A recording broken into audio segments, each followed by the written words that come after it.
Hi, I'm going to show you the proper way to sharpen a blade. Now we're talking about kitchen knives, but this works on any blade. First thing we do is you get your towel down there like this, a damp towel. This is so your whetstone doesn't slip or anything while you're doing this. This is my Belgian blue stone, one of the best in the world. It has a fine side and an extra fine side. I'm going to use the extra fine because my knife's already sharp. I keep them sharp, so it really doesn't need much of an edge. So we get this on here like this, put it on there, get it where you want it. Next thing we do, put a thin coat of oil on here. By thin, I mean very thin. That's more than enough. I'll just run it over just spread it over there really thin like that, okay? That's great right there. Okay. Now, and wipe your hands off so that the blade doesn't shift in your hand or anything. The knife I'm sharpening, this is my main kitchen knife right here. This is a cold steel Western Hunter. I use it in the kitchen as a chef's knife because it's quite a bit higher quality even than high-end chef's knives. These are expensive. They're discontinued actually now, but they're very pricey, but they're worth every penny. And it doubles as an outdoor knife. I live in a wilderness area on a mountain, so anything that does double duty is great. Okay, we've got that oiled. We've got our knife. The next thing you need to do is determine the angle. I already know, since this is my knife, what the angle is going to be. You want a 20-degree angle or close to it. That's pretty good for average.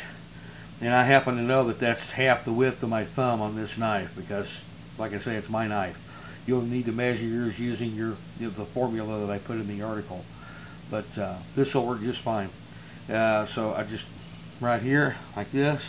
Okay, I'll put it right there. Okay, half the width of my thumb. That's just about right.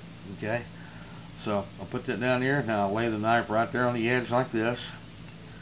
Now if you notice, I'm putting my thumb on the stone right there. That makes sure that I keep the angle. Then I'll put my other hand right here just to stabilize the blade. I am not putting any pressure on the blade at all. I'm going to slide my thumb up just a little bit. Now, just move very slowly without putting any pressure on there. Just go right around the blade just like that. There we go.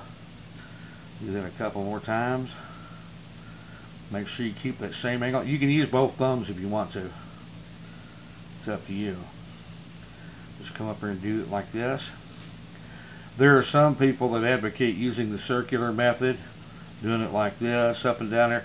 I never do because it's been my experience that does not give you a consistent edge all the way up and down the length of the blade.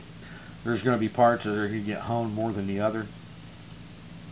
So we'll keep it like this. Okay, count your strokes. Okay, 7, 8, 9, and for this knife 10's plenty. Okay. Now we'll flip it over and do just the opposite on the other side. Get your angle like that, okay? We'll just do the same thing. Just go all the way down the blade, just like that. 1, 2, 3,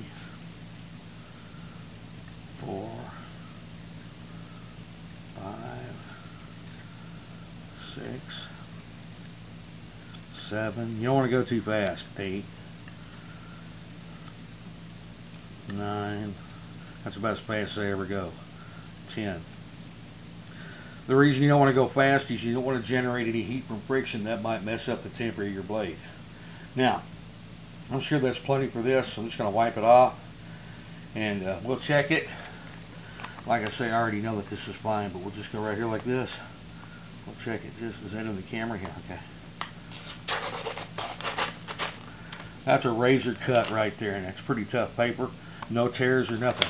That knife's ready to go. That's how you sharpen a knife.